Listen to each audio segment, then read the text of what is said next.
Namo tassa bhagavato arahato sama sambuddhassa. Namo tassa bhagavato arahato sama sambuddhassa. Namo tassa bhagavato arahato sama sambuddhassa. Terpujilah Sang Bhagawa yang Maha Suci, yang telah mencapai penerangan sempurna. Terpujilah Sang Bhagawa yang Maha Suci, yang telah mencapai penerangan sempurna. Terpujilah Sang Bhagawa yang Maha Suci, yang telah mencapai penerangan sempurna.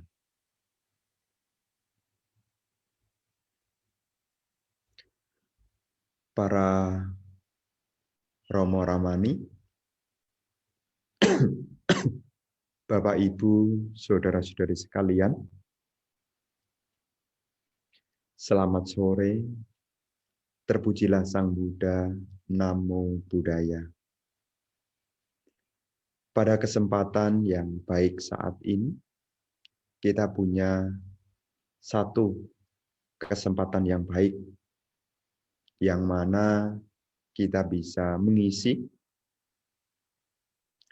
dan menggunakan sebagian waktu kita untuk kembali memperkokoh keyakinan kepada Tiratthana, memperbarui sila, mengembangkan batin, serta kita punya kesempatan yang baik untuk bersama-sama membahas Dhamma ajaran Sang Buddha. Para Bapak dan Ibu, Saudara-saudari sekalian, tema pada kesempatan sore hari ini adalah kualitas luhur Sang Buddha, di mana para Bapak dan Ibu hampir setiap waktu ketika kita membacakan parita, baik di rumah, di wihara, dimanapun kita berada, seringkali kita menyampaikan syair-syair penghormatan, syair-syair pujian, bahkan perenungan luhur terhadap Guru Agung Sang Buddha. Tentu di sini kita juga memahami dan mengerti bahwasanya Guru Agung Sang Buddha ini sesungguhnya punya banyak kualitas. Karena batin beliau yang amat dalam, kebijaksanaan beliau pun juga tak terukur.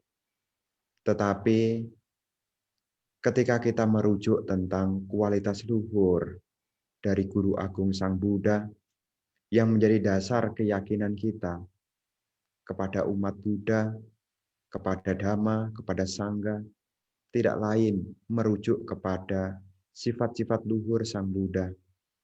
Dalam hal ini ada di dalam Buddha Nusatik, ada 9 kualitas yang dimiliki oleh Guru Agung Sang Buddha.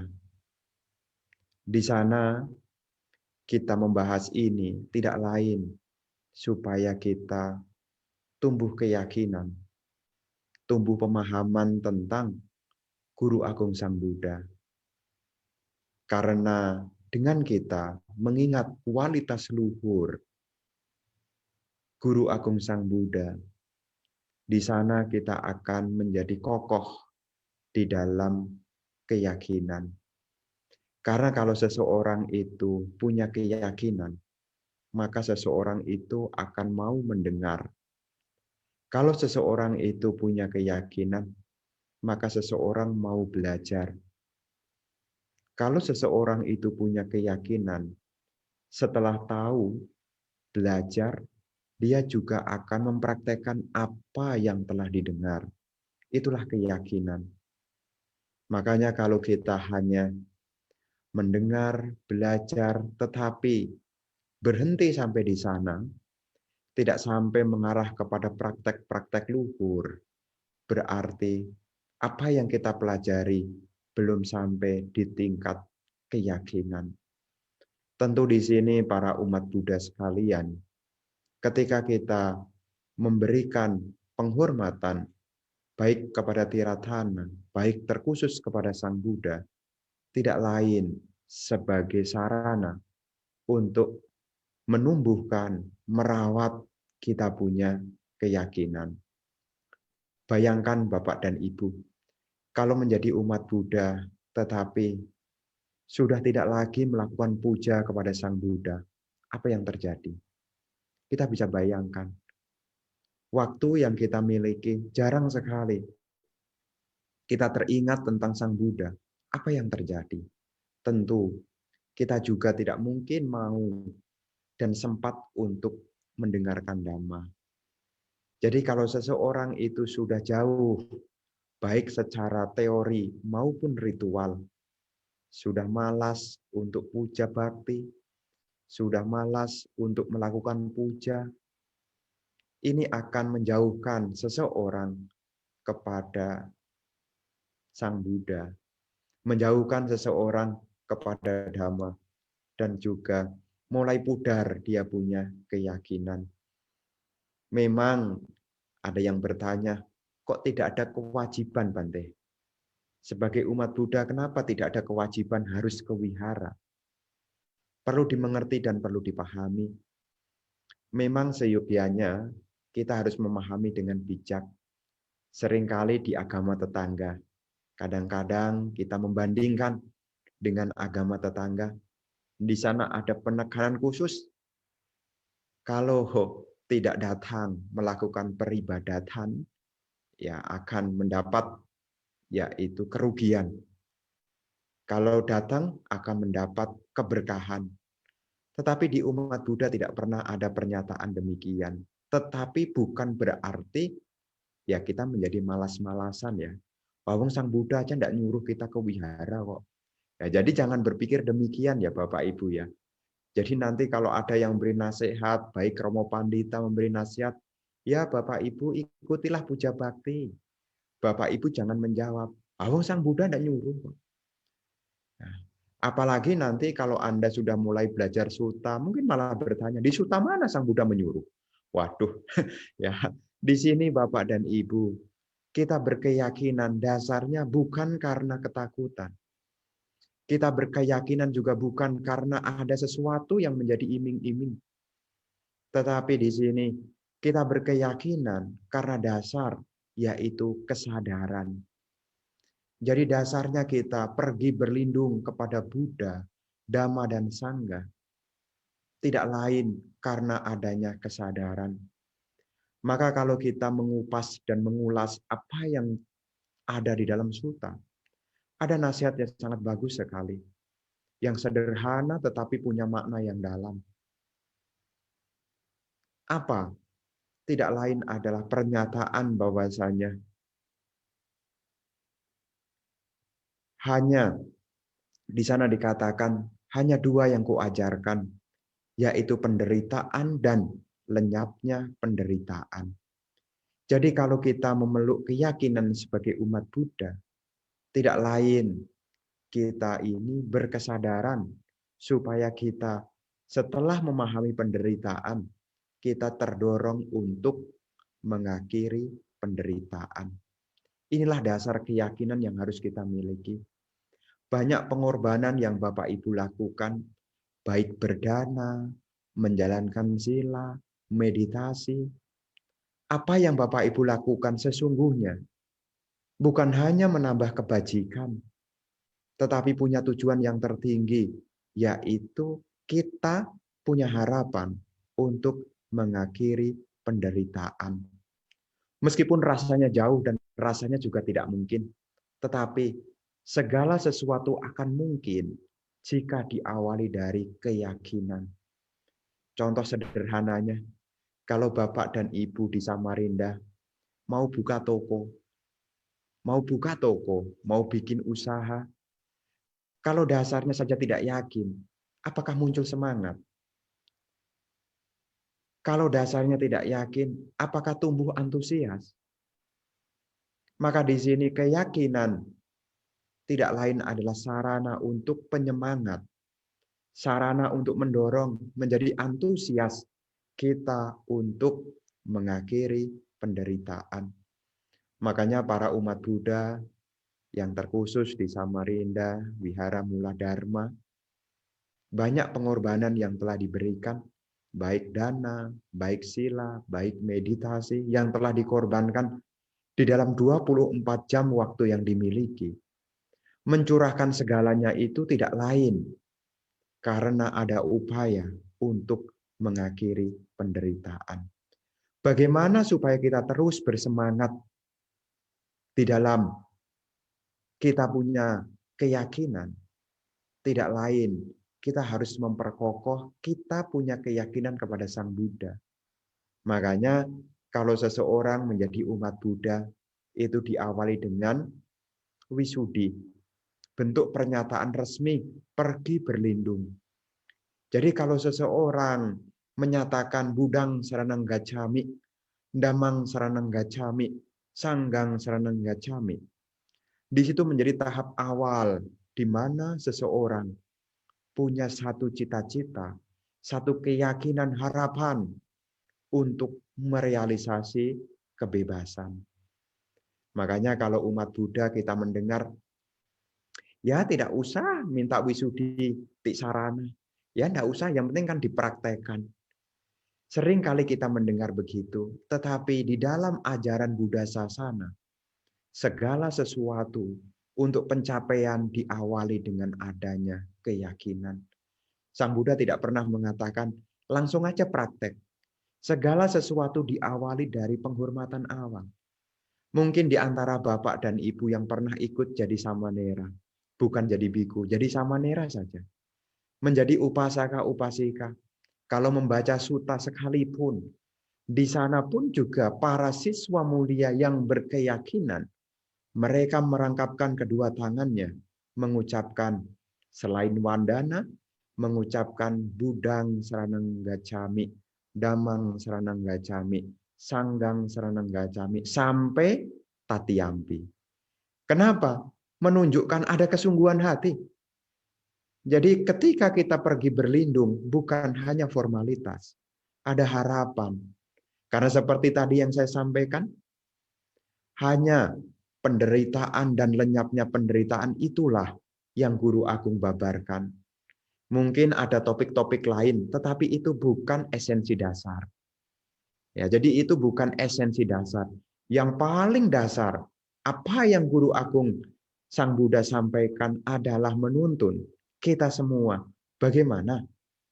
Secara bertahap, baik dimulai dengan dana, baik dimulai dengan sila, mengarah kepada yang satu, yaitu akhir dari penderitaan.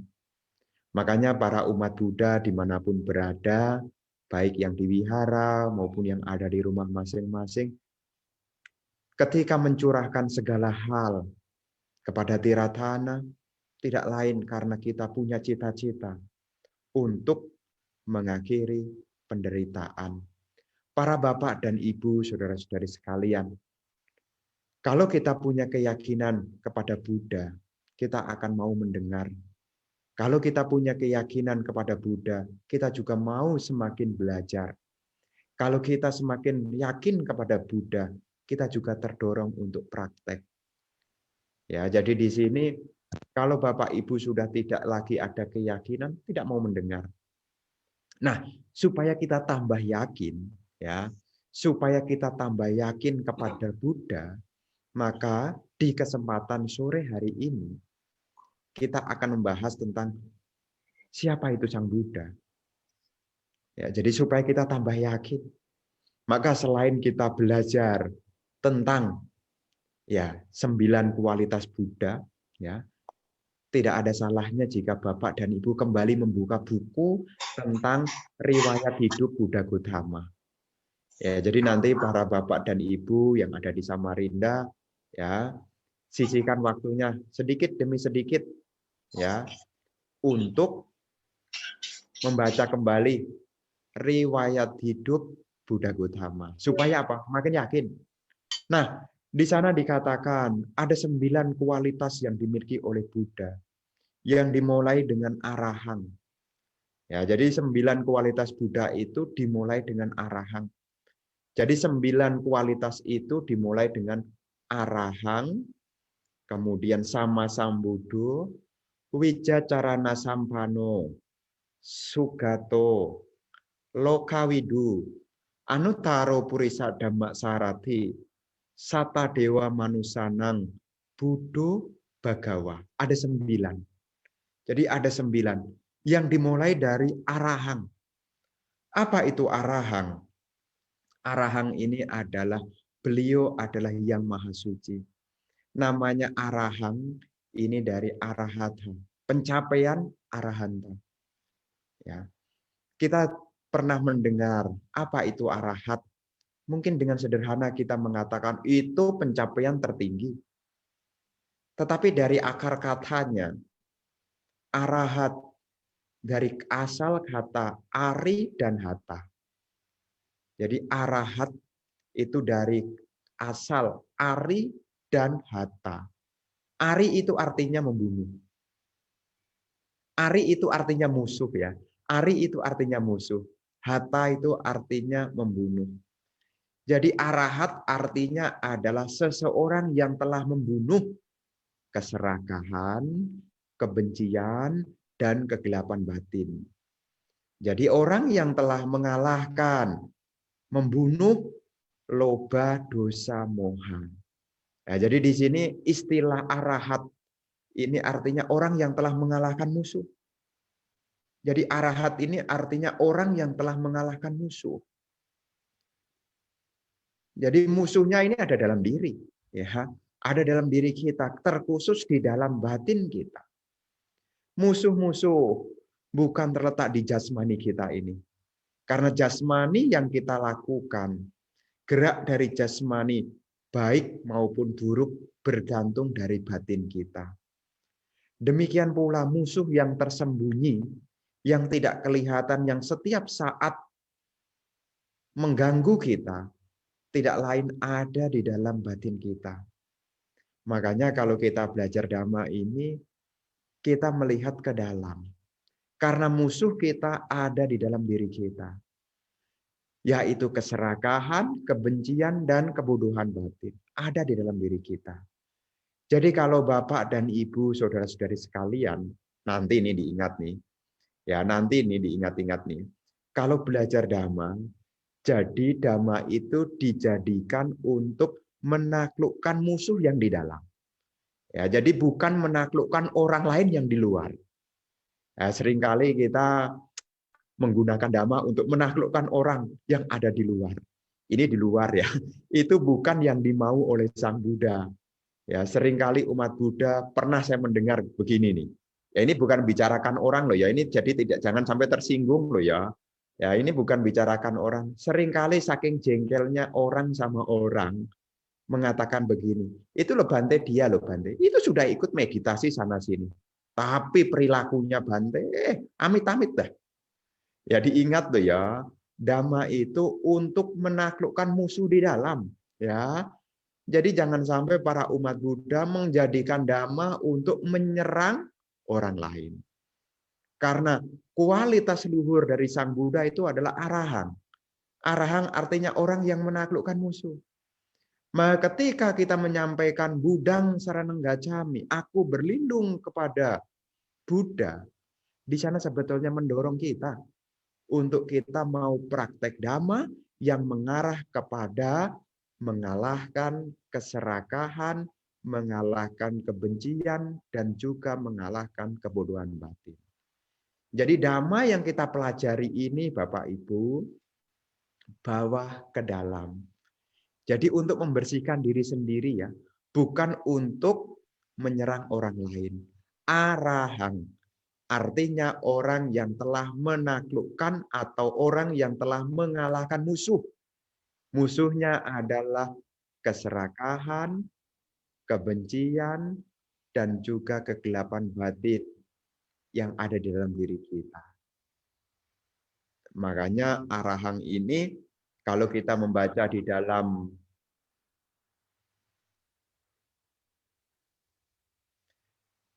jalan kesucian, ya, berada di dalam Wisuddhimagga itu, ya ada 5. Jadi 5 hal arti kata arahang.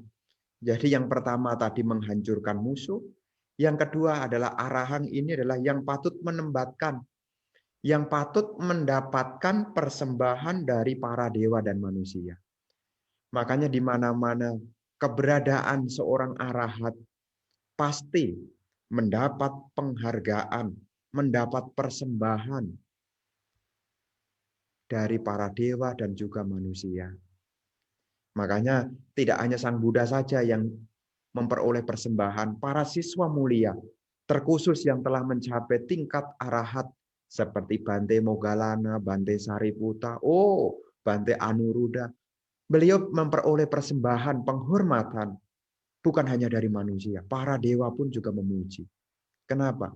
Jarang sekali ada orang yang bisa mencapai kualitas di tataran arahat. Jadi arahat ini adalah yang patut mendapatkan persembahan dari para dewa dan manusia. Arahat juga penghancur, yaitu penghancur jari-jari samsara. Makanya kalau seseorang itu telah mencapai tingkat arahat, ya seseorang itu seperti Guru Agung Sang Buddha mampu melepaskan 12 nidana. 12 nidana ini adalah melepaskan dari ya jeratan yang ada di dalam paticca samuppada. Mengurai, tidak lagi terikat oleh apapun. Mampu meninggalkan jari-jari penderitaan. Itulah kualitas luhur yang dimiliki oleh Sang Buddha. Dan seorang arahat tidak mungkin melakukan perbuatan jahat. Jadi kalau seorang arahat itu tidak mungkin melakukan perbuatan jahat.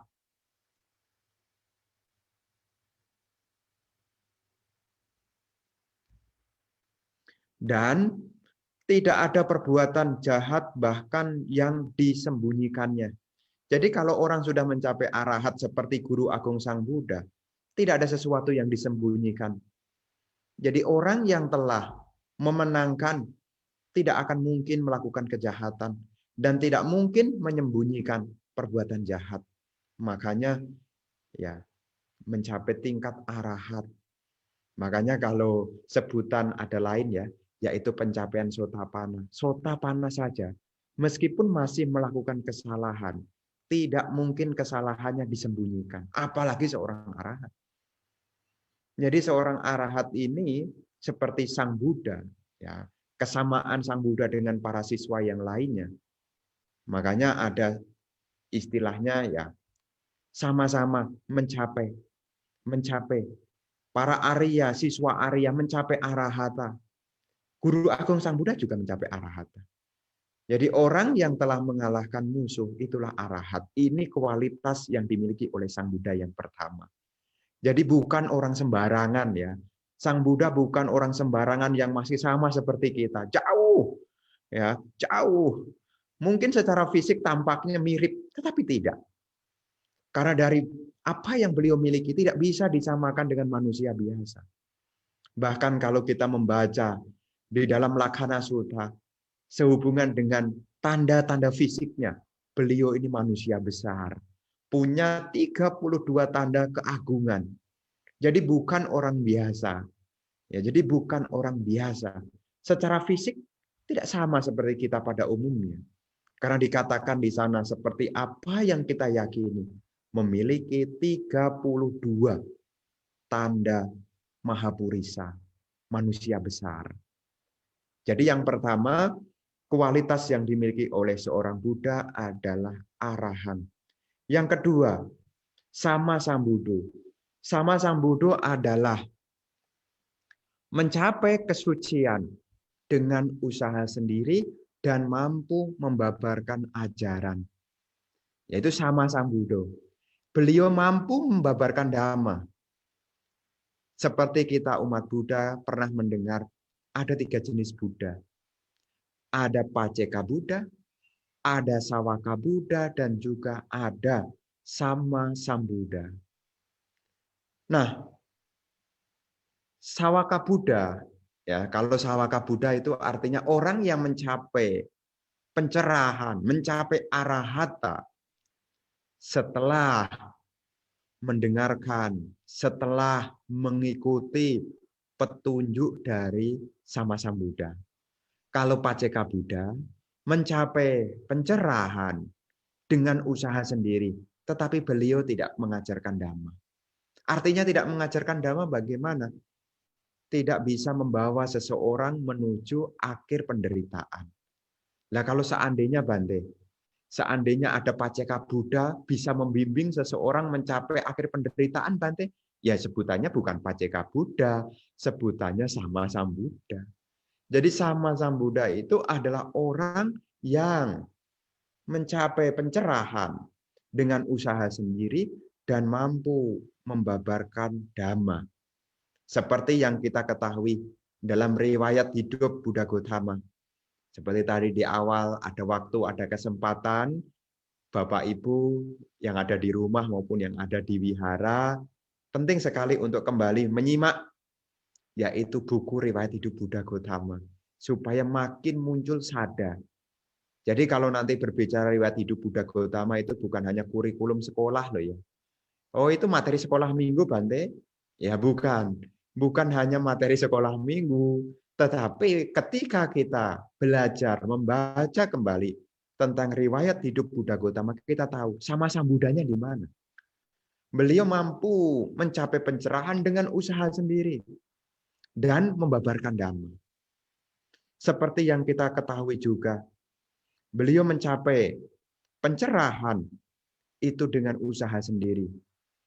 Jadi beliau mencapai pencerahan dengan usaha sendiri. Tidak pernah mendengar dhamma sebelumnya yang seperti beliau temukan. Makanya disebut Sama Sambuddho. Sama Sambuddho. Dan untuk menjadi Sama Sambuddha itu butuh waktu, yaitu 4 asangkaya kappa. 100.000 mahakapa. Waktu yang sangat lama sekali. Memang ya seperti kita ketahui hitungannya ya seperti Sama Sambuddha Gautama ini hitungannya tercepat loh Bapak Ibu loh. Ya, hitungannya tercepat loh. Karena beliau ini termasuk kalau dalam penggolongan Buddhis itu ada istilahnya Bodhisatta Panyadika. Ya, Bodhisatta Panyadika itu artinya mencapai kebodian, mencapai pencerahan dengan kebijaksanaan. Ada yang bukan Panyadika, ada yang Wiryadika, semangat. Ya, ada juga yang Sadadika. Ini makin lama, makin lama. Ya, jadi 2 kali lipatnya. Ya, makin lama, makin lama. Kalau yang tadi yang Panyadika itu 4 asangkaya, tapi kalau yang Wirya 8. Ya, 8 asangkaya, 100.000 mahakapa. Kalau yang Sadadika, oh lebih lama lagi. 16 mahakapa. 16 asangkaya, 100.000 mahakapa. Waktu yang lama sekali. Ya, jadi di sini para Bapak dan Ibu, ini Sama Sambuddha Gautama ini terhitung yang paling cepat. 4 asangkaya kappa. Wah, kalau 4 asangkaya kappa tak terpikirkan juga, karena 1 kappa saja bumi terbentuk, bumi hancur. Di dalam usaha itu, beliau menyempurnakan yang kita kenal dengan 10 parami. Ya, beliau menyempurnakan 10 parami untuk mencapai Sama Sambuddha. Makanya pengorbanan yang beliau lakukan tidak akan mungkin terbalas. Tidak ada tandingannya. Kenapa? Pengorbanan yang beliau lakukan tidak akan ada yang menyamai. Untuk mencapai kesama sambuddhaan, tidak ada yang bisa membandingkan. Makanya kalau Bapak dan Ibu membaca, ya ada di dalam syair Buddha Jaya Manggala, ketika Mara mengganggu, Ya, beliau menunjukkan ini loh kebajikan yang selama ini, dana parami yang selama ini dilakukan. Oh, tak terhingga. Maka diungkapkan seperti halnya air bah yang begitu besarnya, tak terlihat, tak mampu diukur. Jadi dalam kebiasaan Buddhis juga perlu diketahui ya Bapak Ibu, ya ada hal yang tidak elok. Kalau nanti beli Buddha Rupang, ya nanti jangan menawar dengan ini harganya berapa. Ya jadi tidak elok kalau kita menyebut harganya ini berapa. Ya biasanya ya ganti buat material ini berapa. Jadi ganti buat materialnya, bukan harga Buddha. Ya, harga Buddha ini berapa? Oh, harga Buddha tak terhingga, tidak bisa mengukur. Pengorbanan yang beliau berikan tak bisa diukur. Bagaimana kita hargai dengan rupiah? Makanya biasanya ya menggunakan istilah ya sebagai ganti cetak, ganti pembuatan, harganya sekian. Nah, itu biasanya begitu. Jadi tidak lazim kemudian mengatakan harga Buddha ini berapa. Nah, ya jadi tidak sesuai. Itu kualitas yang kedua yaitu sama sambudo. Kualitas yang ketiga adalah wijacarana sampano. Wijacarana sampano, Guru Agung Sang Buddha ini sempurna di dalam wija, pengetahuan. Sampano, sempurna. Cara, perilaku. Perilakunya beliau sempurna, pengetahuannya beliau juga sempurna. Salah satu kesempurnaan yang dimiliki oleh Sang Buddha yaitu pencerahan. Ada 3 kemampuan yang beliau miliki yang kita kenal dengan istilah tewija. 3 pengetahuan, yaitu kemampuan mengingat masa lalu, yaitu pube niwasanusatinyana, kemampuan mata kedewaan dibacaku, dan juga kemampuan batin untuk meninggalkan pengotor batin yang kita kenal dengan istilah asawa kayanyana. Itulah pengetahuannya. Beliau punya pengetahuan yang tiada bandingnya. Jadi pengetahuan yang kita miliki, mungkin kita sekolah tinggi ya. Kita sekolah tinggi sampai level yang paling atas. Tapi pengetahuan kita belum dikatakan sebagai pengetahuan sempurna. Jadi istilah pengetahuan sempurna itu artinya pengetahuan yang bisa membawa pada akhir penderitaan. Inilah pengetahuan yang sempurna. Kalau kita sekolah sampai level tertinggi sekalipun, belum bisa disebut sebagai pengetahuan sempurna. Mungkin secara akademisi sudah sempurna, karena sudah sampai yang paling atas. Tidak ada S lagi, selain S3. Sudah tidak ada S lagi, sudah stok habis. Ya, tetapi belum bisa disebut sebagai ya pengetahuan sempurna. Karena disebut pengetahuan sempurna adalah pengetahuan yang bisa membawa pada akhir penderitaan. Jadi itulah pengetahuan yang sempurna. Sang Buddha memiliki pengetahuan yang sempurna. Perilaku beliau juga sempurna. Karena apa yang beliau sampaikan itulah yang beliau lakukan. Dan apa yang beliau lakukan itulah yang beliau sampaikan. Yatawadi tatakari, yatakari tatawadi. Yatawadi tatakari. Apa yang beliau ucapkan itulah yang beliau lakukan. Yatakari tatawadi. Apa yang beliau lakukan itulah yang beliau ucapkan. Antara pengetahuan dan tindakan sangat sinkron. Dan ini hanya orang-orang tertentu. Kita saja berusaha untuk seperti itu kadang-kadang juga sulit loh untuk sinkron loh. Ya, kadang-kadang sulit loh. Contoh sederhananya, kita mau bilang sama orang, kita bisa mengatakan sabar, tapi kita saja belum bisa loh. Artinya kita masih berlatih loh. Jadi kita masih belum sinkron. Tetapi Guru Agung Sang Buddha punya kualitas wijacarana sampano. Apa yang beliau lakukan adalah apa yang beliau katakan. Dan apa yang beliau katakan itulah yang beliau lakukan. Mana ada guru yang sehebat beliau. Yang bisa sinkron. Bisa sinkron. Kita masih belajar. Kita masih berlatih. Kadang-kadang kita berusaha untuk sinkronis. Berusaha untuk menyamakan. Tapi kadang-kadang kita, aduh, kok gampang diucapkan, sulit untuk dilakukan. Tetapi sebagai orang yang berkeyakinan, pengembangan nilai luhur meskipun dalam latihan, Mungkin Bapak Ibu rasanya masih belum sinkron, tidak apa-apa. Tidak usah berkecil hati. Yang penting terus berlatih, terus berlatih. Sampai akhirnya kita bisa sinkronis sama seperti yang kita ketahui.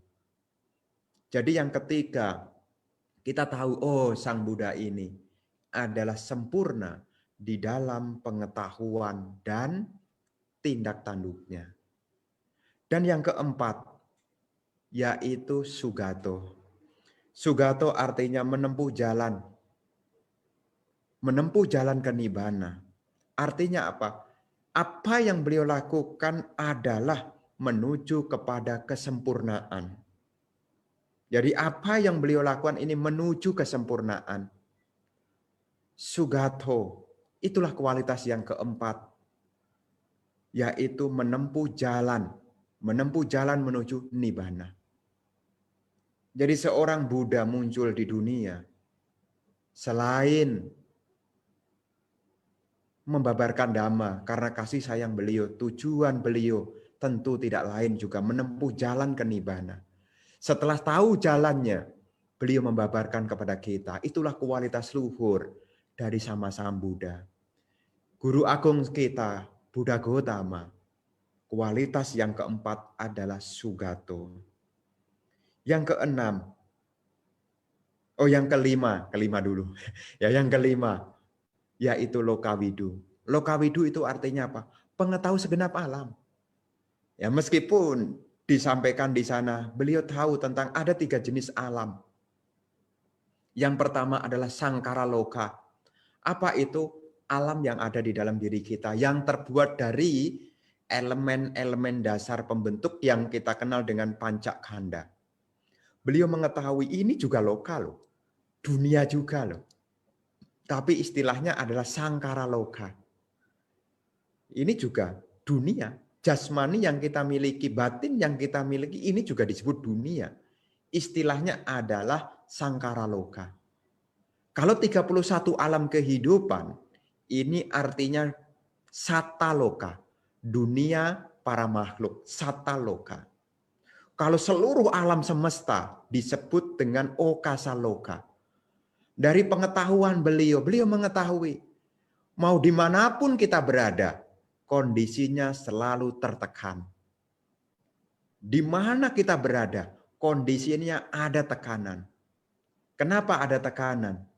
Baik di seluruh alam manapun yang kita lihat, karena segala sesuatu terbentuk dari berbagai faktor pembentuk, maka akan mengalami kehancuran. Baik sangkara, loka, dunia kecil, yaitu tubuh jasmani, batin yang kita miliki, ini juga sifatnya juga akan mengalami kehancuran. Tidak ada yang kekal. 31 alam kehidupan juga tidak ada yang kekal. Alam semesta ini juga tidak ada yang kekal. Makanya kondisi dunia beliau mengetahui. Kondisi dunia ini penuh dengan tekanan. Penuh dengan tekanan kenapa? Semua dimakan oleh waktu. Di mana ada waktunya, semua akan mengalami sangkata. Sangkata itu artinya upada titik bangga. Semuanya yang muncul akan berlangsung. Setelah berlangsung akan hancur. Upada titik bangga. Ketika ada perubahan, di situ ada kemelekatan. Maka di situ ada penderitaan. Beliau tahu, Lokawidu. Beliau tahu, baik dunia nama dan rupa, maupun dunia sataloka, bahkan okasaloka, beliau tahu bahwasanya tidak ada tempat yang bisa memberikan kenyamanan. Kenapa? Karena terkena perubahan. Lokawidu, beliau tahu seluruh kondisi. Makanya Sang Buddha meskipun memuji tentang surga, tapi beliau juga menyampaikan, kebahagiaan di alam surgawi itu pun juga kemakan oleh waktu. Sesenang-senangnya di alam kedewaan juga terkena perubahan. Lokawidu, beliau mengetahui segenap alam. Karena beliau mengetahui, maka beliau membimbing kita untuk menuju akhir penderitaan. Kenapa? Supaya kita tidak mengalami penekanan, tidak lagi terkena perubahan. Kenapa bisa demikian? Karena kita sudah terbebaskan. Makanya beliau disebut Lokawidu, pengetahui segenap alam. Dimanapun alam, keberadaan makhluk-makhluk, tidak ada tempat yang bisa memberikan kenyamanan. Tidak ada tempat yang bisa memastikan. Apa yang disampaikan di sini bukan nakut-nakuti loh ya Bapak Ibu ya. Apa yang disampaikan di sini bukan nakut-nakuti loh. Apa yang kita sampaikan, apa yang kita bahas di sini sebagai satu inspirasi, motivasi supaya kita bergegas. Ayolah kita berjuang, berlatih untuk secara bertahap demi setahap meninggalkan pengotor batin. Karena beliau sudah mengetahui lokawidu. Makanya ketika kita pergi berlindung kepada Buddha, tumbuh keyakinan kepada Buddha, menjadi inspirasi, penyemangat di dalam praktek Dhamma. Itu yang kelima. Nah, kualitas yang keenam, yaitu Anuttaro Purisa Dhamma Sarati. Anuttaro Purisa Dhamma Sarati artinya pembimbing manusia yang tiada taranya. Nah, apa artinya pembimbing manusia yang tiada taranya? Beliau bisa menjinakkan seperti yang kita ketahui. Ya tidak ada orang yang bisa seperti beliau. Mengajarkan Dhamma kepada Anggulimala dengan kasih sayang beliau kepada Biku Tisa. Jadi beliau ini ya punya kualitas yaitu pembimbing manusia yang tiada taranya. Itu yang keenam. Yang ketujuh, Sata Dewa Manusanang, gurunya para dewa dan manusia. Jadi orang yang belajar, orang yang menjadi murid, ya bukan hanya orang saja ya makhluk yang lain, termasuk juga para dewa. Para dewa, makanya ada khotbah Manggala Sutta. Ya, kemudian juga di dalam Samyutta Nikaya ada Dewata Samyutta. Pertanyaan yang disampaikan oleh dewa kepada Sang Buddha. Jadi beliau ini memang pembimbing yang tiada taranya. Beliau ini yang ketujuh yaitu gurunya para dewa dan manusia. Jadi yang menjadi murid beliau bukan hanya manusia. Kenapa Bante? Ada pertanyaan. Kenapa Bante? Kok Sang Buddha tidak mengajarkan Dhamma kepada binatang? Ya karena kalau binatang ini tidak mampu menyelami, tingkat kebijaksanaannya tidak ada. Makanya salah satu penyebab kenapa makhluk bisa lahir sebagai binatang karena moha, kebodohan batin. Ini untuk menjawab kalau ada pertanyaan, kok Sang Buddha tidak mengajarkan Dhamma kepada binatang ya? Ya karena binatang ini tidak punya kebijaksanaan yang mumpuni. Jangankan binatang, tidak semua manusia juga bisa menyelami Dhamma. Karena Dhamma itu bisa diselami ke dalam batin oleh para bijaksana. Jadi kalau Bapak dan Ibu belum mampu menyelami, tidak usah kecil hati, belajar lagi. Ya, jadi jangan sampai mengatakan, oh Bante Dhamma ini sulit. Apa karena saya tidak bijaksana, makanya saya sulit. Pencapaian kebijaksanaan itu juga dimulai dari sutta mayapanya, belajar. Ya, jadi kalau sekarang belum paham, ya tidak apa-apa. Yang penting sutta mayapanya, belajar dulu. Kan itu kan salah satu cara yang pertama. Kalau sudah sutta mayapanya, coba dianalisis cinta mayapanya. Jadi itu bisa melatih kita juga menjadi orang bijaksana. Jadi kualitas Sang Buddha yang ketujuh adalah gurunya para dewa dan manusia. Ya di sini ya beliau membabarkan. Jadi beliau membabarkan Dhamma ya bukan hanya kepada manusia, tetapi juga kepada para dewa. Ini kualitas yang ketujuh. Kualitas yang kedelapan adalah Bhagawa. Budo. Ya, kedelapan Budo dulu. Budo ini artinya adalah yang sadar. Apa maksudnya yang sadar? Beliau mengetahui hakikat segala hal. Makanya ada istilahnya kebenaran Arya. Hanya orang yang tersadarkanlah yang bisa menembus Arya. Arya selain luhur, Arya ini artinya juga Sang Buddha. Makanya 4 kebenaran Sang Buddha. Makanya Cattari Arya Sacani. Jadi di situ Arya bukan hanya luhur, Arya juga punya makna yaitu mengacu kepada Sang Buddha. Jadi Sang Buddha ini mampu memahami, makanya Buddha itu mampu memahami 4 kebenaran mulia. Mampu mengalami. Kenapa? Itu istilahnya orang sadar. Makanya kalau kita belajar dhamma supaya kita menjadi sadar kan diawali dari pandangan benar. Di dalam pandangan benar itu kan salah satunya yaitu memahami secara baik teori, memahami tentang Cattari Arya Sacani, memahami tentang 4 kebenaran mulia. Buddha juga memahami, ya. Jadi Buddha juga memahami tentang ya Pancakanda. Jadi pemahaman tentang segala hal.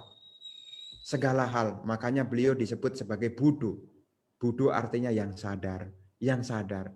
Beliau mengerti anicca, dukkha, dan anatta. Beliau mengerti. Memahami, menembus. Bukan hanya pengetahuan secara logika. Tapi sudah menyelami. Sudah tidak ada keraguan lagi. Makanya disebut orang yang sadar. Tidak akan mundur. Tidak akan bisa ditaklukkan oleh siapapun. Tidak ada yang bisa mengalahkan beliau. Di antara para dewa dan manusia, bahkan di dalam Mara sekalipun, Brahma sekalipun, tidak ada yang bisa menandingi Buddha. Artinya orang yang sadar.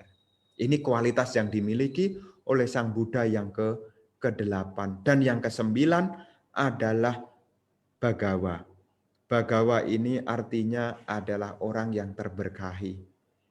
Jadi beliau ini punya keberkahan-keberkahan. Ya, beliau ini adalah orang yang terberkahi. Beliau punya kemampuan-kemampuan. Kemampuan-kemampuan, makanya beliau layak untuk memberikan, layak untuk mendapatkan persembahan. Kenapa? Siapapun yang datang pergi berlindung. Siapapun yang datang pergi berlindung, maka akan memperoleh keberkahan. Makanya salah satu objek meditasi yaitu Buddha Nusati. Dengan kita mengingat kualitas-kualitas luhur Sang Buddha, kita akan memperoleh kedamaian, kita memperoleh ketenangan. Kenapa? Kehadiran Buddha membawa keberkahan. Maka disebut Bhagawa. Bhagawa ini artinya yang terberkahi. Layak mendapatkan persembahan. Dan persembahan yang dihaturkan akan membawa pahala yang besar. Itulah pentingnya kita sebagai umat Buddha untuk mengenal kualitas-kualitas luhur yang dimiliki oleh Guru Agung Sang Buddha. Kalau kita sudah mengerti, memahami tentang kualitas luhur, seyogianya jadikanlah keyakinan. Setelah jadi keyakinan, dhamma yang kita pelajari pun akan menjadi semakin mantap. Kalau mantap berarti tidak ada keraguan. Kalau tidak ada keraguan lagi, maka kita bisa meninggalkan kejahatan, bisa mengembangkan kebajikan, bahkan kita juga termotivasi untuk meninggalkan pengotor-pengotor batin. Inilah yang mungkin ingin saya sampaikan kepada Bapak dan Ibu sebagai pendalaman supaya kita makin hari makin tetap berkeyakinan kepada Buddha. Makanya untuk merawat keyakinan itu tidak hanya belajar tapi juga secara puja. Ya sebisa mungkin para umat yang ada di rumah kalau punya altar gunakanlah altarnya untuk dijadikan puja. Karena dari puja itu kita akan juga baik lisan maupun jasmani akan ada kesungguhan. Dengan adanya materi puja, kita juga bisa meletakkan kepala kita di lantai sebagai kesungguhan hati untuk memberikan penghormatan. Disinilah yang perlu kita pahami sebagai perumah tangga supaya kita tetap merawat keyakinannya. Jangan sampai keyakinannya luntur gara-gara pergaulan, jangan sampai keyakinannya luntur gara-gara lingkungan, dan juga jangan sampai keyakinannya luntur gara-gara salah belajar. Inilah yang perlu saya sampaikan. Terima kasih atas kesempatan yang diberikan. Terima kasih atas perhatiannya. Semoga Anda maju di dalam dhamma. Semoga Anda berbahagia. Semoga keluarga Anda berbahagia. Semoga semua makhluk hidup berbahagia. Terima kasih.